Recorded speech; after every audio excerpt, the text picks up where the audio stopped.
हमारे मन में बुरे विचार क्यों आते हैं? एक बार एक युवक गौतम बुद्ध के पास आया और गौतम बुद्ध से बोला, हे बुद्ध, मेरे मन में इतने गंदे विचार क्यों आते हैं?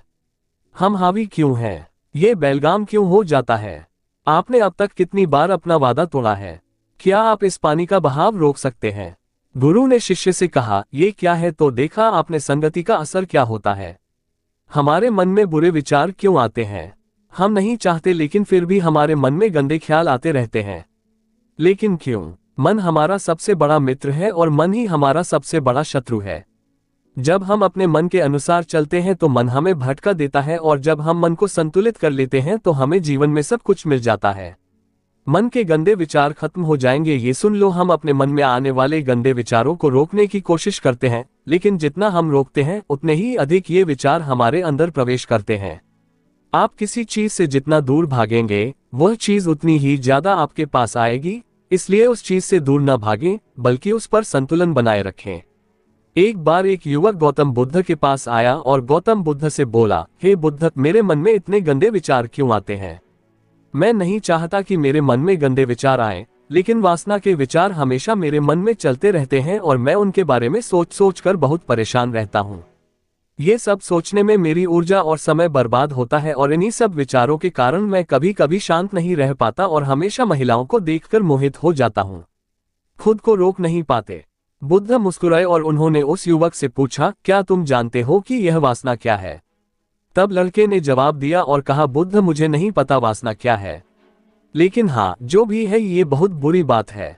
तब बुद्ध ने उस युवक से कहा, सबसे पहले तुम्हें ये समझना होगा कि जो कुछ भी हमारे अंदर स्वाभाविक रूप से है वह बुरा नहीं है।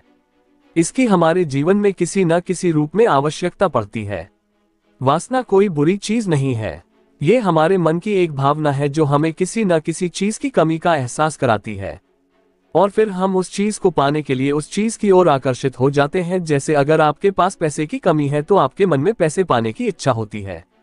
वासना जगेगी। इसका मतलब यह नहीं है कि वासना बुरी है, बल्कि यह हमारे मन की एक तरह की जरूरत का एहसास है, और जब यह जरूरत शारीरिक होती है तो हम इसे काम वासना कहते हैं।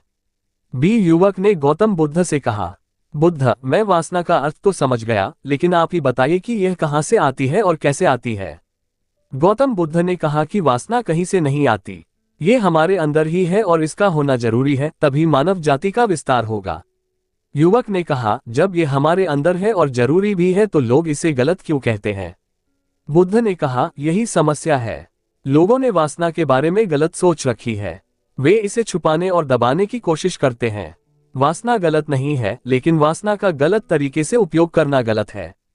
लोग जो पसंद करते हैं उसके लिए जीना शुरू कर देते हैं और हर समय उसी के बारे में सोचते रहते हैं, लेकिन ये सब गलत है।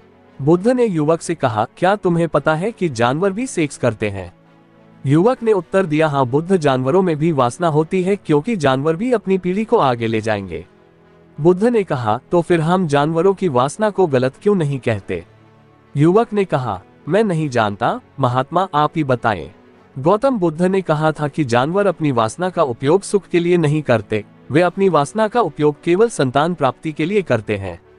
प्रकृति ने जानवरों को इतनी समझ नहीं दी है कि वे वासना को अपनी खुशी का आधार बना सकें, जबकि मनुष्य अपनी समझ के आधार पर प्रकृति में पाई जाने वाली हर चीज का उपयोग अपनी खुशी के लिए करता है। हम इंसानों ने काम और वासना को अपनी खुशी का जरिया बना लिया है, जबकि प्रकृति ने हमें अपने वंश को आगे बढ़ाने के लिए दिया है, लेकिन मनुष्य ने इसे अपने जीवन का अंतिम लक्ष्य बना लिया है, और वासना को बेलगाम होने देना गलत है। न हम हावी क्यों हैं? ये बेलगाम क्यों हो जाता है? तब गौतम बुद्ध ने कहा, अब जो मैं तुम्हें बताऊंगा उसे सुनो, ध्यान से सुनो, तुम्हें वासना का पूरा खेल समझ में आ जाएगा। तुम्हें तुम्हारे सभी सवालों के जवाब मिल जाएंगे, तुम्हें बस ध्यान से सुनकर समझना होगा। तब गौतम बुद्ध ने उस युवक से कहा, एक समय की बात है, गुरु और उनके शिष्य एक आश्रम में रहते थे। शिष्य प्रतिदिन दीक्षा लेने के लिए आश्रम से बाहर गांव में जाते थे। जो शिष्य भिक्षा लेने के लिए गांव में जाता था, रास्ते में एक नदी पड़ती थी, जिससे होकर वह प्रतिदिन भिक्षा लेने के लिए जाता था। एक दिन उसने एक लड़के को पेड़ के पीछे छुपे हुए देखा। वह लड़के के पास गया और पूछा, भाई, तुम इस पेड़ के पीछे छिपकर क्या देख रहे हो? लड़के ने कहा, अरे क्या तुम्हें वह नहीं दिख रहा जो मैं देख रहा हूँ? उसकी नजर नदी पर पड़ी तो वहां कुछ लड़कियां पानी भर रही थीं। लड़कियां 15-16 साल की होंगी। तब शिष्य ने लड़के से कहा, अरे भाई, वहां तो लड़कियां पानी भर रही हैं, इसमें छिपने की क्या बात है। तभी लड़का शिष्य की ओर देखता है और उससे कहता है, अरे मूर्ख, क्या तुम देख नहीं सकते कि मैं क्या कर रहा हूं। वे परियां नदी से पानी कैसे खींच रही हैं। जरा उसके भावों को देखो, उसके कोमल शरीर को देखो, बर्तन उठाते समय उसकी पतली कमर कैसे लचकती है और उसके बाल उसकी कमर पर ऐसे लहरा रहे हैं मानो सुंदरता बिखरी हुई हो। शिष्य फिर से नदी की ओर देखता है और इस बार वह देखता ही रह जाता है। अब तक उसे कुछ भी दिखाई नहीं दे रहा था और वह बिल्कुल निडर था। उसे किसी बात का डर नहीं था, लेकिन अब वह छिपने लगा और उन लड़कियों को ऐसे देखने लगा जैसे उसने कोई अपराध किया हो, और जब वह छिपकर उन लड़कियों को देख रहा था तो वह अंदर से कांपने लगा। और उसने कहा कि यह मैं हूं, मैं क्या कर रहा हूं, मैं जो कुछ भी कर रहा हूं वह सही नहीं है, मुझे यहां से चले जाना चाहिए। और फिर वह जल्दी से चला जाता है। फिर वह आश्रम पहुंचता है। आश्रम में जाकर वह अपने काम में व्यस्त हो गया, लेकिन जो उसने अभी देखा था वह बार बार उसकी आंखों के सामने आ रहा था। उसके दिमाग में वही दृश्य घूम रहा था। यही देखने को उसका मन ललचाया। उसका किसी भी काम में मन नहीं लगता था। वह प्रतिदिन सुबह सुबह भिक्षा लेने के लिए आश्रम से निकल जाता था और नदी के पास स्थित एक पेड़ के पास जाता था, जहां वह लड़का पहले से ही मौजूद होता था और छिपकर अपने साथ लड़कियों को देखता था। अब वह प्रतिदिन ऐसा करने लगा। उसका मन अब किसी काम में नहीं लगता था। वह सदैव किसी न किसी विचार में डूबा रहता था। वह आश्रम का कार्य भी ठीक से नहीं कर पा रहा था। वह न तो ठीक से सो पाता था और न ही ठीक से खा पाता था। उसका मन बेचैन था। उसका मन बार बार उन लड़कियों की खूबसूरती देखने को ललचाता था। जब गुरु भिक्षा दे रहे थे तब भी उनका मन किन्हीं अन्य विचारों में खोया हुआ था। गुरु ने अपने शिष्य की ये हरकतें देखी तो एक दिन गुरु ने शिष्य को अपने पास बुलाया और कहा कि आज से मैं भी तुम्हारे साथ भिक्षा मांगने चलूंगा। तुम और मैं एक साथ भीख मांगने जाएंगे। तभी शिष्य ने गुरु को मना करते हुए कहा कि नहीं गुरुदेव, आप क्यों परेशान हो रहे हैं, मैं ही ठीक से भीख मांग सकता हूँ। गुरु ने शिष्य से कहा, ठीक है, तुम अकेले ही भिक्षा मांगने जाओ। इसके बाद शिष्य भिक्षा मांगने निकल गया। शिष्य के जाने के बाद गुरु भी आश्रम से बाहर निकल गए और शिष्य का पीछा करने लगे कि वह कहाँ जाता है और क्या मिलता है। ये सब देखने के लिए उसका पीछा करने लगा। थोड़ी दूर जाने पर गुरु ने देखा कि उनका शिष्य एक अपराधी की तरह एक लड़के के साथ पेड़ के पीछे छिपा हुआ है और छिपकर कुछ देख रहा है। गुरु भी अपने शिष्य के पीछे ये देखने के लिए खड़े हो गए कि उनका शिष्य क्या देख रहा है, जिसके लिए वह अपराधियों की तरह पेड़ के पीछे छिपा हुआ है। गुरु ने देखा कि उनका शिष्य पेड़ के पीछे छिपकर उन लड़कियों को देख रहा है जो नदी से पानी ले रही थीं। तब गुरु ने शिष्य से कहा, लड़कियों से भी मांगोगे क्या? गुरु की आवाज सुनकर शिष्य का मन घबरा गया और उसे पसीना आने लगा। वह ऐसे कांप रहा था जैसे किसी चोर को पकड़ते समय उसने रंगे हाथ पकड़ लिया हो। उनकी हालत खराब हो गई। वह कुछ भी बोलने में असमर्थ था। शिष्य के साथ जो लड़का था वह भाग गया, जिससे शिष्य और भी घबरा गया। उसके मुंह से केवल कुछ टूटे फूटे शब्द ही निकल रहे थे। वह अपने अध्यापक से आंख मिलाने का भी साहस नहीं कर पाता था। गुरु ने शिष्य की ओर देखकर कहा, मेरा शिष्य निडर है, वह किसी चीज से नहीं डरता, लेकिन ये क्या है, तुम डर के मारे कहाँ रह रहे हो? शिष्य ने गुरु से कहा, मुझे माफ कर दीजिए, इसमें मेरी कोई गलती नहीं है। उस आदमी ने मुझे धोखा दिया, लेकिन मैं तुमसे वादा करता हूँ कि आज के बाद मैं ऐसा दोबारा कभी नहीं करूँगा। क्षमा चाहता हूँ। गुरुदेव ने कहा कि कोई बात नहीं, लेकिन तुम्हें ये ध्यान रखना चाहिए कि हम जैसी संगति करते हैं हमें वैसा ही फल मिलता है। जैसे जैसे हम संगति करते हैं उनके विचार हम में प्रवेश करते हैं, इसलिए अच्छी संगति रखें ताकि अच्छे विचार आप में प्रवेश करें। फिर गुरु और शिष्य आश्रम लौट आए और फिर से आश्रम के काम पर ध्यान देने लगे। वह उस रास्ते को छोड़कर दूसरे रास्ते से जाने लगा। वह अपना कार्य सावधानी से करता था, लेकिन धीरे धीरे उसके अंदर क्रोध उत्पन्न हो गया और फिर वह अन्य शिष्यों पर क्रोध करने लगा और बेचैन रहने लगा। अब वह ठीक समय पर भोजन भी नहीं करता था। वह खाना भी बहुत कम खाते थे। एक रात गुरु शिष्य के पास आए और उससे बोले कि तुमने मुझसे वादा किया था कि तुम अपने मन को वश में रखोगे। आपने अब तक कितनी बार अपना वादा तोड़ा है? ये सुनकर शिष्य अपने गुरु के चरणों में गिर पड़ा और रोने लगा। उसने रोते हुए गुरु से कहा कि गुरुदेव, मैं कई बार अपना वादा तोड़ चुका हूँ, फिर वादा करता हूँ, लेकिन हर बार मैं अपना वादा तोड़ देता हूँ। ये बिल्कुल भी मेरे वश में नहीं है। मैं अपने मन से सभी बुरे विचारों को बाहर निकालने की बहुत कोशिश करता हूँ, लेकिन चाहकर भी मैं ऐसा नहीं कर पाता। तब गुरु ने शिष्य से कहा, मेरे साथ आओ, गुरु शिष्य को आश्रम के बगीचे में ले गए और शिष्य से कहा, देखो यहाँ कुछ नाले हैं जिनसे होकर नदी का पानी इन पौधों में आ रहा है और यह पानी लगातार बह रहा है। क्या आप इस पानी का बहाव रोक सकते हैं? शिष्य ने कहा, हाँ गुरुदेव, मैं इस प्रवाह को रोक सकता हूँ। तब शिष्य ने मिट्टी उठाकर उस नाले के किनारे डाल दी। वह पानी थोड़ी देर के लिए रुका और फिर थोड़ी देर बाद उस रेत के ऊपर से पानी आने लगा। गुरु ने शिष्य से कहा, ये क्या है? ये पानी रुका ही नहीं। उसने फिर कुछ कंकड़ उठाए और नाली में फेंक दिए और फिर पानी थोड़ी देर के लिए रुक गया। लेकिन फिर कुछ देर बाद उन कंकड़ पत्थरों के ऊपर से पानी निकलने लगा। गुरु ने कहा, शिष्य क्या हुआ?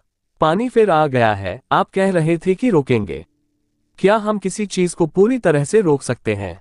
तब शिष्य ने कहा, कोई बात नहीं गुरुदेव, मैं इसे रोक दूंगा पानी और तुम्हें दिखाऊंगा। फिर वह एक बड़ा पत्थर लाया और नाली पर रख दिया। पानी रुक गया। तब शिष्य ने गुरु से कहा, देखिए गुरुदेव, मैंने कहा था कि मैं पानी रोकूंगा। मैंने पानी रोककर दिखाया। मैंने आपकी बात पूरी कर दी। गुरु मुस्कुराए और बोले, अच्छा, ध्यान से देखो, पानी रुक गया है।